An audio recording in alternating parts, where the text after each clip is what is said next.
रंगारेड्डी जिले के राजेंद्र नगर सर्कल के अतापुर में इंडोमेंट एसीपी की जेर निगरानी गैर कानूनी तामीरात को जमींदोज कर दिया गया। जराये ने बताया कि इंडोमेंट महकमे के ओहदेदारों को अतापुर में 400 करोड़ रुपए की इंडोमेंट लैंड पर कब्जा किए जाने का इल्म हुआ था, जिसके बाद नोटिस जारी की गई।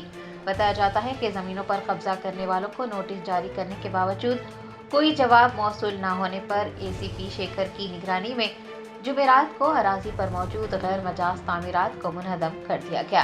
इस इन्हदामी कार्रवाई के दौरान मुकामी लोगों और ओहदेदारों के दरमियान बहस व तकरार भी हुई।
Germanten super speciality hospital national award winner doctor Mir Jawad Jar Khan, German trained senior orthopaedic surgeon and director, माहिर डॉक्टर्स डॉक्टर वासिफ आजम और doctor Bharavi Chunduri, senior cardiologist और दीगर डॉक्टर्स नुमाया खिदमत अंजाम दे रहे हैं। Robotic surgery, advance cath lab, MRI, operation theatre, ICU, 2D ultrasound जैसी सहूलियात से आरास्ता कॉर्पोरेट लेवल हॉस्पिटल। वाजबी फीस में हर मर्ज से शिफायाबी के लिए Germanton super speciality hospital, Attapur.